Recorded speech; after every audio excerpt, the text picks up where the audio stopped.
नमस्कार, आपण पाहतात ANN न्यूज. पाहूया आजच्या सुपरफास्ट महत्त्वाच्या बातम्या. खामगाव येथे स्वाभिमानी शेतकरी संघटनेने अमोल टिकार पाटील यांच्यावरील कारवाईचा निषेध करत बँक व्यवस्थापकाला झालेल्या मारहाणीचे समर्थन केले आहे. बँकेकडून शेतकऱ्यांची पिळवणूक होत असल्याचा आरोप संघटनेने केला आहे. अकोट तालुक्यातील पोपटखेड रुधाडी जनुना रस्त्याच्या दुरवस्थेविरोधात ग्रामस्थांचा संताप अखेर रस्त्यावर उतरला. ओव्हरलोड डंपरामुळे रस्ता खड्डेमय झाल्याचा आरोप करत नागरिकांनी रास्ता रोको आंदोलन केले. अकोला जिल्ह्यात हेल्मेट सक्तीची धडक मोहीम सुरू असताना अकोट शहरात काही शालेय वाहनांमधून विद्यार्थ्यांची क्षमतेपेक्षा जास्त वाहतूक होत असल्याचे चित्र समोर आले आहे. यामुळे विद्यार्थ्यांच्या सुरक्षिततेबाबत प्रश्न उपस्थित होत आहेत. बुलढाणा सैलानी रायपूर मार्गावरील मोठमोठ्या खड्ड्यांमुळे एसटी चालक आणि प्रवासी त्रस्त झाले आहेत.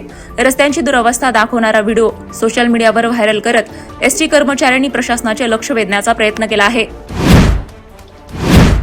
अमरावती जिल्ह्यातील मेळघाट परिसरातील खटकाली गाव आजही मूलभूत सुविधांपासून वंचित असल्याचे चित्र आहे. गाव अमरावतीत असले तरी दैनंदिन गरजांसाठी नागरिकांना अकोटवर अवलंबून राहावे लागत असल्याची स्थिती आहे.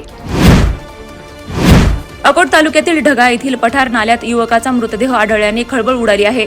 मृताची ओळख देऊळगाव येथील सचिन उर्फ अंकुश भटकर अशी पटली असून पोलिसांनी या प्रकरणाचा तपास सुरू केला आहे.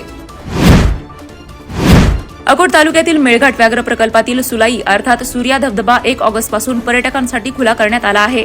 वन विभागाने प्रवेश शुल्कासह सुरक्षा व्यवस्था अधिक मजबूत केली असून पर्यटकांचा उत्स्फूर्त प्रतिसाद मिळत आहे. अकोट तालुक्यातील पोपटखेड धरणात गेल्या आठवडाभरातील मुसळधार पावसामुळे जलसाठ्यात लक्षणीय वाढ झाली आहे. सातपुडा परिसरातून मोठ्या प्रमाणात पाण्याची आवक सुरू असून धरण भरू लागल्याने शेतकरी आणि नागरिकांमध्ये समाधानाचे वातावरण आहे. शेगाव शिर्डी एसटी बसमध्ये महिला प्रवाशाच्या बॅगेतील दागिने आणि रोकड चोरण्याचा प्रयत्न प्रवाशाच्या सतर्कतेमुळे हाणून पाडण्यात आला. मलकापूर शहर पोलिसांनी तातडीने कारवाई करत संशयित महिलांकडून चोरीचा मुद्देमाल जप्त केला. भारत अमेरिका शेती व्यापार कराराच्या पार्श्वभूमीवर भारतीय शेतकऱ्यांसमोरील आव्हानांवर राष्ट्रीय शेतकरी नेते राकेश टिकेत यांची जाहीर सभा 6 ऑगस्ट रोजी अकोल्यातील प्रमिलाताई ओक हॉल येथे आयोजित करण्यात आली आहे. उपमुख्यमंत्री सुनेत्रा पवार यांच्याबाबत काँग्रेस प्रदेशाध्यक्ष हर्षवर्धन सपकाळ यांनी केलेल्या कथित वक्तव्याच्या निषेधार्थ अकोला शहरात राष्ट्रवादी काँग्रेस पक्षाच्या अजित पवार गटाने तीव्र आंदोलन करत निषेध नोंदविला.